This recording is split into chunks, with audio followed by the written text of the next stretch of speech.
Welcome back to the Self-Esteem and Confidence Mindset podcast with me, Johnny Pardo. On today's show, we welcome Yayoi, where we're going to be talking about self-confidence, wellness, and much, much more today. So just a quick introduction to Yayoi, and then we'll dive into the conversation. So Yayoi is, like myself, a dual elite certified neuroencoding specialist. She's a life transformation coach and presenter.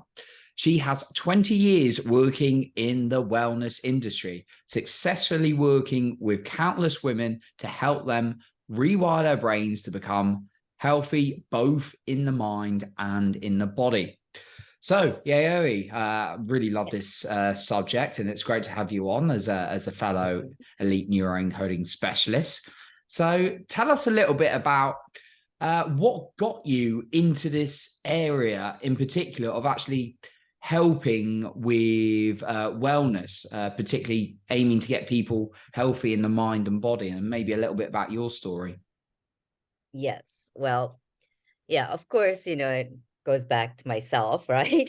I had issues with my weight, and I've been a chunky kid all of my life, and I basically released 30 pounds.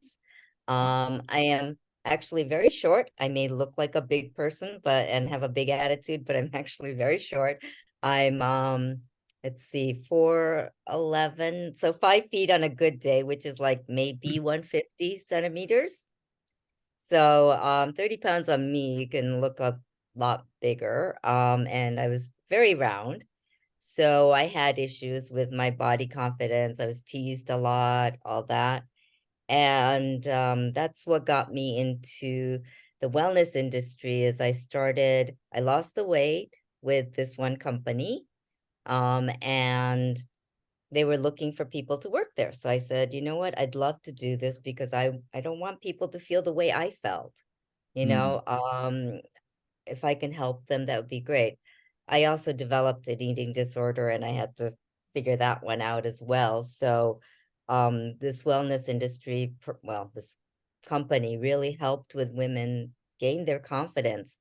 And they worked on the food part, but also on the mind part. Mm. And that's what I really liked about it as well. And that helped me quite a bit, and just changing my mindset and caring about yourself, self-care part of it. And that's what I really liked. And that's where I got really, really, really interested in this topic. And that's when I decided, you know what, I really want to be a coach and help these women. So I was helping the women in this with this company for 20 something years, but I wanted to do more. And that's when I decided I really want to be a coach. And that's when I did went through the whole certification. And then recently, in the last 3 years, is when I started doing the neuroencoding, which I thought was brilliant because it really is rewiring your brain to get results. And especially for weight loss and health, I think we need to really rewire this part because it's really all in here, really a lot of it, the self-confidence, the eating. I used to, every time I was depressed or every time I had an argument with somebody, I would browse in the refrigerator to see what's available to eat, or I'd go into the cupboard and see what I can eat, and maybe I'll open up a box of cereal and start munching on it. And I would eat so much that, I would feel sick, right? And I think people tend to do that without realizing, and it's that unconscious eating thing that goes on. That's one thing. And avoidance. You can use eating as an activity to avoid certain things that you need to tackle. So those are things that got me really, really interested and wanting to help people because I felt all alone, really, especially when I was going through my eating disorder thing. Mm. I was what's called an exercise bulimic, which is really I would overeat and then I would compensate by exercising like crazy. And it was really crazy. I would go to the gym and then I would come home and then do more exercises. So it was a little crazy. And then one time I hurt myself doing that, of course. Um, and I actually I did sprain my ankle at that time and I couldn't move. And then that's when I realized, you know what, I need help because this is a bad cycle. And I was feeling like, I don't know, I felt so lost. Yeah. You know, when you're like in that depressive place Yeah. and you're kind of like in that deep, dark hole, that's how I felt, and that I couldn't climb out. And yeah, and I wanted help, but those were the days when the internet wasn't as stable as it is now. So it was like a modem connection, but I was trying to go onto different boards to find help, and find a community. And I finally did, and that's how I got help. So the power of community was a huge impact, because I know a lot of people try and I've known myself been guilty of it, and I know, don't know if it's, actually I hear it quite a lot in quite a lot of guys. It's like I've got to do this alone, got to work through my own stuff kind of thing. But you yourself found the power of community really effective. Yes, yes, it was really, I believe that community is so important. I mean, especially the past 3 years, right? During Mm, COVID, I think a lot of people realized how important it is to connect with people. And even, even if you can just do it through Zoom, it makes a huge difference because you're building your community, you're talking to different people, you're interacting, and life is about interacting with other people and exchanging ideas, and that's the fun part of it, right? And when you're all alone, you're just in your head and you just repeat the bad things over and over again. And then you just start believing it, right? And you start just going further and further deeper into that hole. Whereas when you're communicating with other people, building that community, you have other opinions, you can see different perspectives on things. mm, And I firmly believe in community. I think it's so important. And I think it's so important to have like a chosen family, you yeah. know, of people that could support you in whatever it is that you are doing. Because I mean, my own family, I have a younger sister. She's in LA. I'm in New York, right? And both my parents have passed on. So my real family is really no longer here in a way, right? So I have my, family, which is like my friends, close friends and relatives that are really in my core community and family. And that's what supports me. And I'd like to do that for others as well. So, Oh wow. So what yeah. was it that when you were in that dark hole you mentioned, and thanks for outlining that when you were like, oh, I need to do something, was there like kind of a defining moment that made you take action? Because a lot of us, I've certainly found, and people I've spoke to and myself like struggled in the past, it's like a lot of us struggle to actually move out of that dark hole, but sometimes some of us get that incentive to actually move out of it. Was there anything in particular that got you to get help? I guess, yeah, it was really being on those boards and really learning that I really did I didn't want to admit that I had an eating Mm, disorder, but getting on those boards really helped me to say, you know what, I really do have a problem. I need to get help mm, because I can't do it on my own. mm, Because my image of myself was so skewed, and I thought I was heavy, but I wasn't, the eating disorder happened after I lost a lot of weight. So it was just my self-image was like so low. My self-esteem was so low. I was also going through some struggles with my ex-husband, so I was in a bad marriage. So that didn't help either. And I think when I was reading somebody's post on the board say, you have to admit it. You have to admit that you have a problem before you could do anything. mm, And I read that and I was like, yeah, I know I have a problem. And it was one of the scariest things to admit that I had a problem. Because, we want to be stoic and we want to say, nah, I don't have a problem, right? Yeah, sure. So that was really frightening, and to ask for help.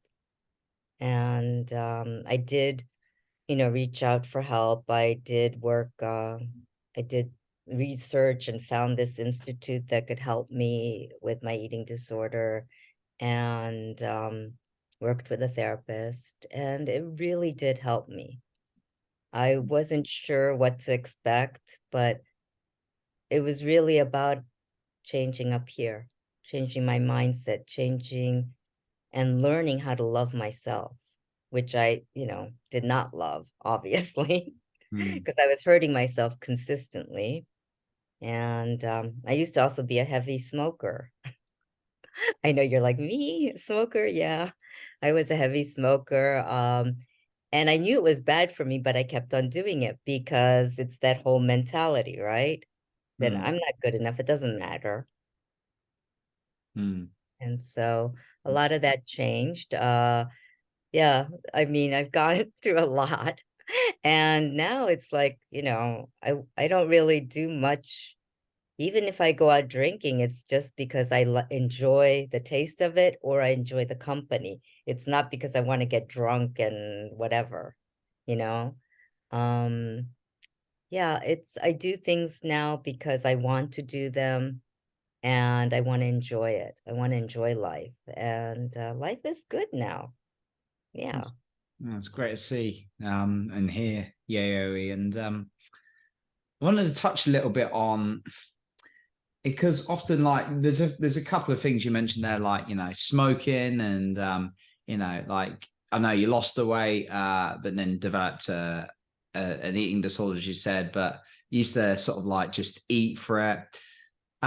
There tends to be a kind of like tendency, especially like for us, to get into this like willpower and try to like push for everything, but not actually, or push bad habits away, or try and do the good stuff, and it never really lasts. But what's the importance of actually working on your emotions alongside that?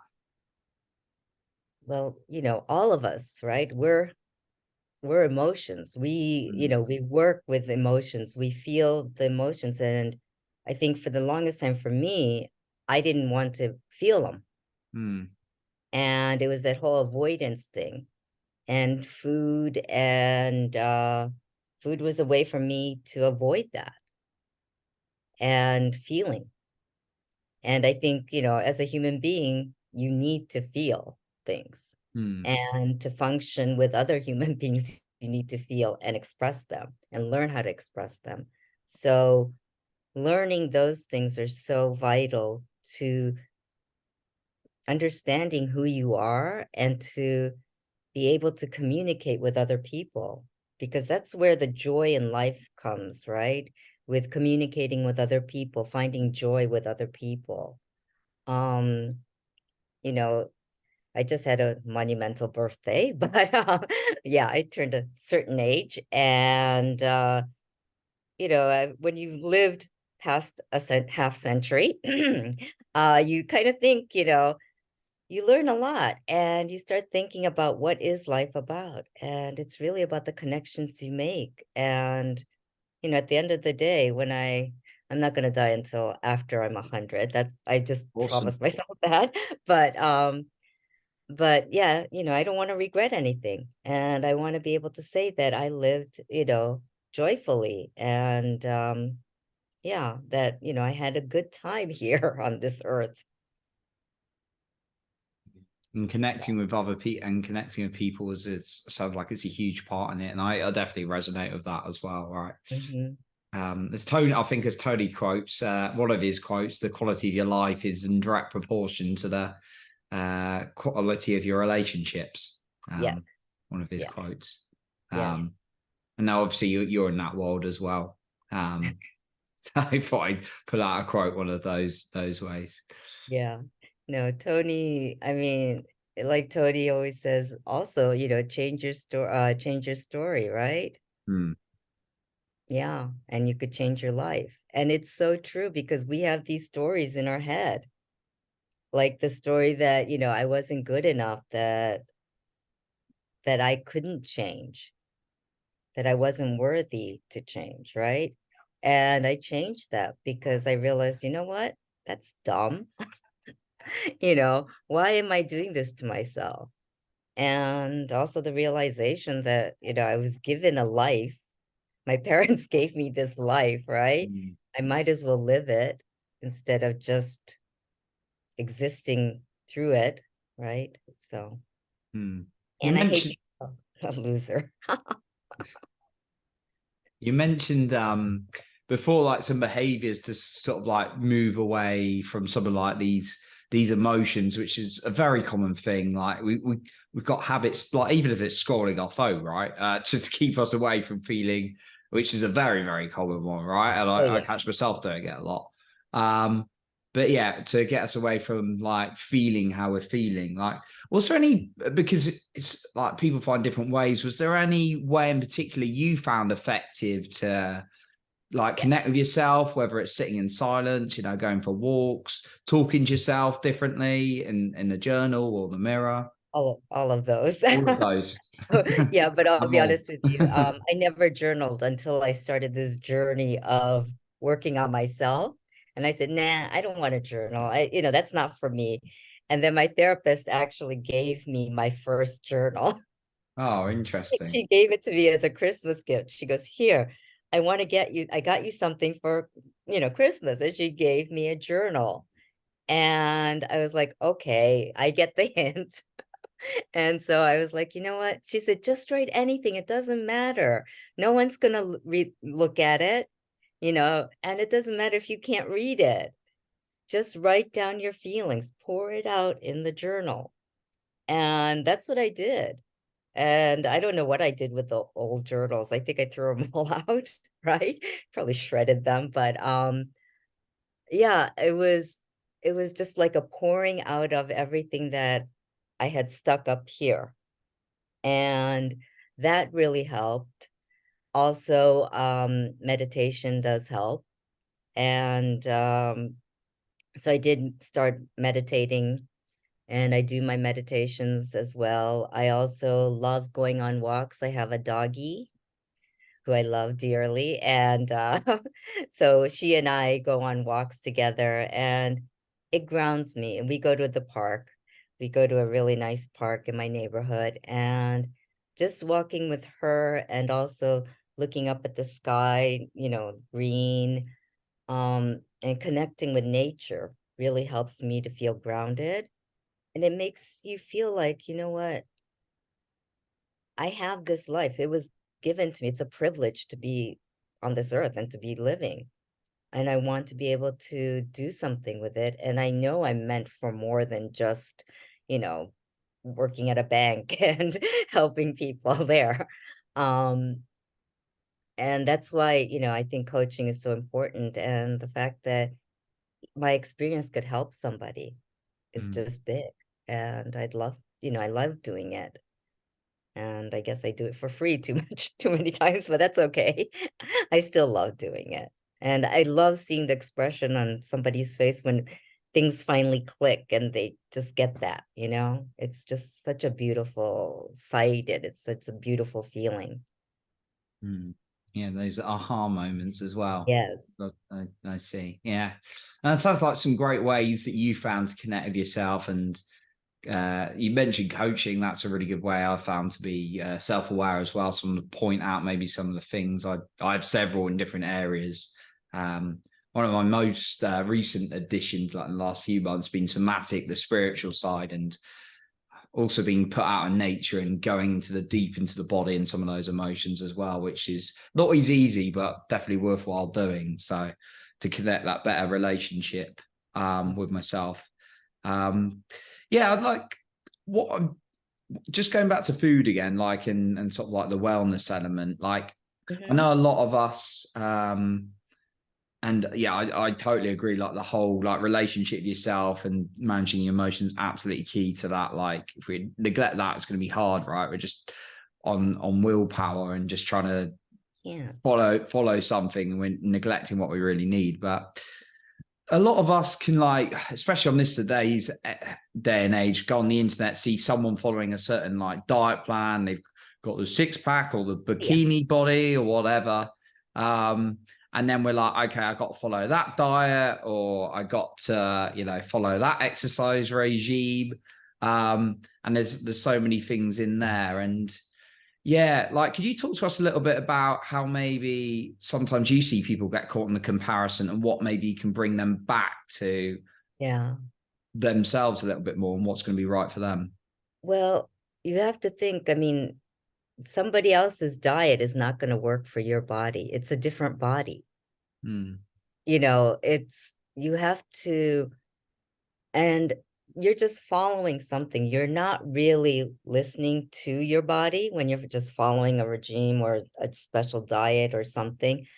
Sure, it'll work for a short term, until you get bored or until your body just says, I can't do this anymore, right? Or your mind says, I can't do this anymore. Um, because it's not you, it's not suited to you. I Hmm. found that for me to maintain my weight loss,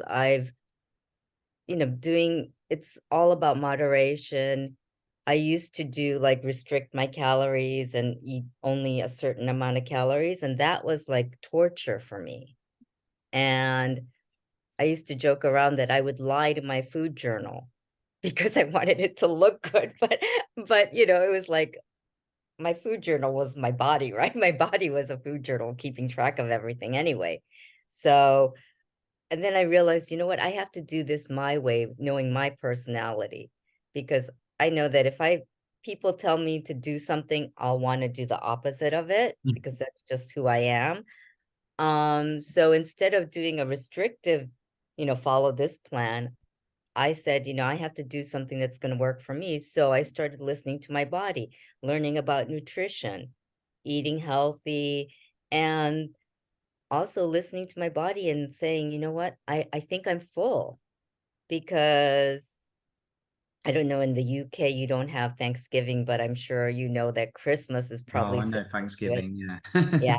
When overeat so much that you're unhooking your belt and you're unhooking, you're wearing your sweats or whatever, right? So that you can feel comfortable.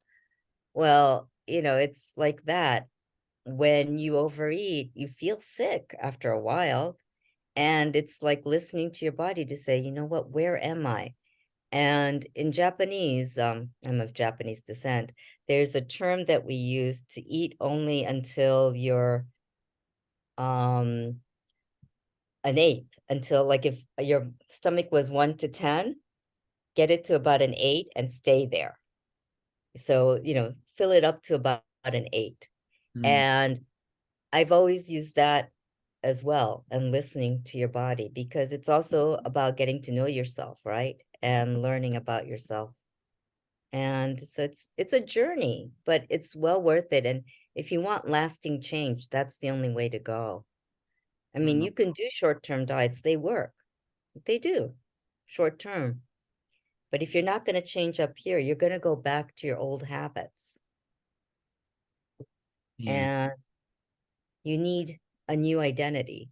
What you need, when you need to do, is change that identity into something that's empowering, that's going to help you. And, most diets don't do that, address that part. They're short term. And also, you can't compare your body with somebody else's. I mean, I learned that the hard way. Okay. Like I said, I'm short. Um, I'm never going to have those long, lean muscles that models have, or the long legs that they have. And I learned that, no matter what I do, I'm not going to look like that. But in my own way, there's a certain way that I can look to feel good about myself and feel attractive.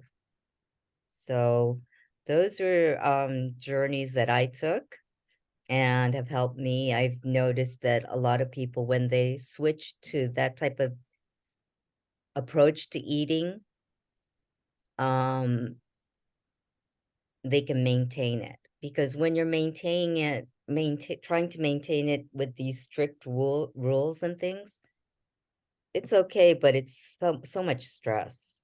You can do it, but it's so much stress. And why stress yourself out when you can be living and concentrating on other things in life instead of what I'm going to eat or how I'm going to exercise to burn off those calories?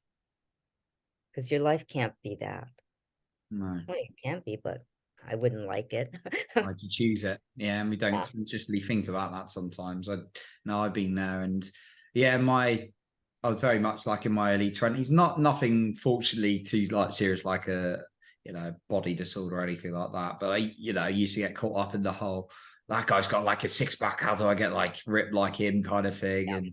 And yeah, like now I'd like sort of done it easier, and it was just like I followed my own style. I'm not saying everyone can necessarily get into like everyone's got their own style, their own body type, their own Right. diet and things like that. But just like there's like one guy I follow, and he's like an absolute, he's got massive. I follow a vegan diet, but this guy's like a vegan bodybuilder, and he's like absolutely in shape. He's shredded, and I just literally use him as inspiration and pull out like maybe if he's got some good, he like works out for 2 hours a day. That's not me. Like that's not what I do. But it's like I'll do running, I'll play football, I'll go to do the weight sessions because a little bit of weights is Oh, definitely. beneficial and needed. Yes. For, Yes. but like I'll pull out bits of like the program that I've gone through with them, but I'm like I'm not doing 2 hours a day. It's like I'll be in the shape I want to be, have the energy. That's my outcome. And yeah, so I always think sustainability rather than kind of just this short term like Yeah. exhaustion.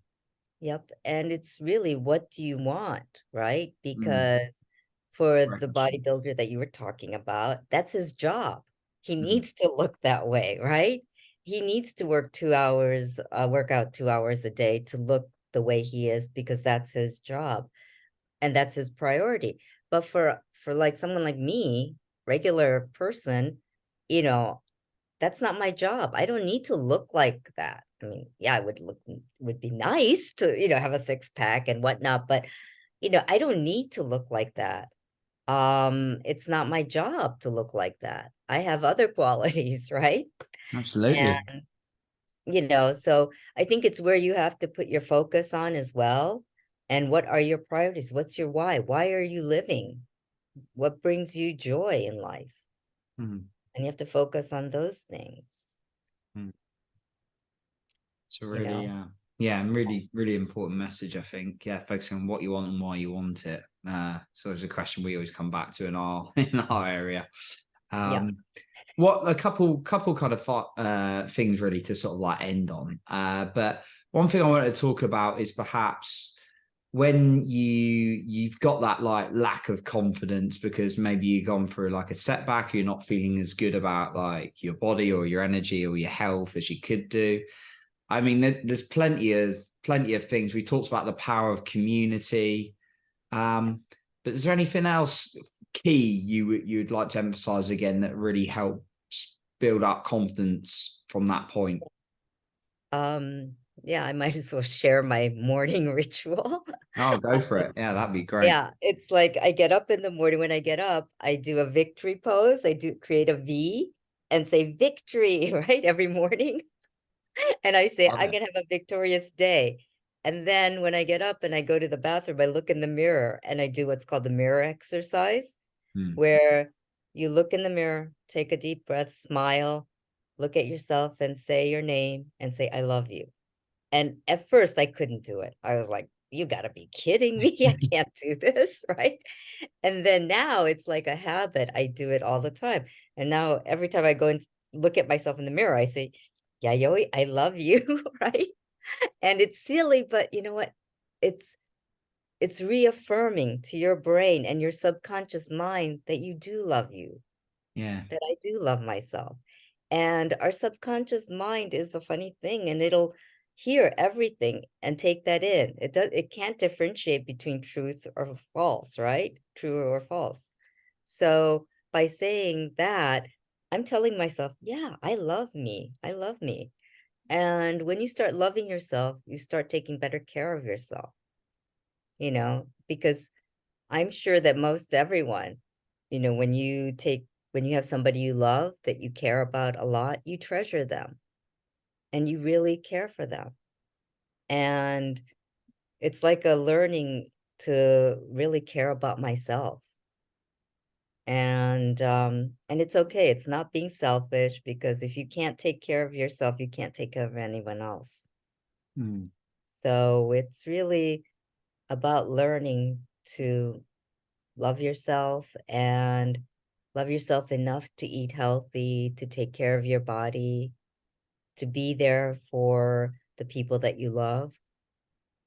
Because when you're not in good shape, you can't take care of them. Absolutely. Even psychologically, you can't take care of them. Mm. Right. So yeah, that's kind of like my thing. And I just want to be happy. Good stuff. I That's a like great being happy. great ritual to share. I love you in the mirror. It's a very critical one to take away. So yeah, Yayoi, thanks so much for like sharing all your insights today and all those great guidance, so we can connect not only better with like food and exercise, but most importantly ourselves, because that's where it starts with. And therefore be a better impact, like we were touching on then, to other people as well. And that spills into multiple all our areas of life, Yeah. right? Yeah. So just before we jump off today, where can the listener find you if they want to find out more about your work? Oh, And I believe you got something coming up as well. yes, I have a free webinar next Tuesday evening, but it's 7:30 p.m. Eastern time, so it'll be way, way, way too late in the UK. That's right. But We've got quite a few American listeners here. So okay. So, and you can also go onto my website, which is YKO Coaching and .com, or you can connect with me on Facebook. You'll see me, and I have a group called Food Circus, which is a part of my group on eating healthier and just being healthy and loving yourself. So they can connect to me there. And also the Neuroencoding Institute. If you go on their website, I'm there. So you can find me there. Facebook, you can find me. I'm on LinkedIn as well. Yes. And you can find me if you look for me. Yeah. awesome. Well, we'll link up your links there, and including the webinar on Tuesday. So excited about that. Yes. So Yayoi, a massive thank you for coming on today. Thank you for having me. I really enjoyed it. Thank Yeah, you. me too. Thanks so much for the value. So that concludes our episode for today. And remember, you are in control of your own self-esteem and confidence.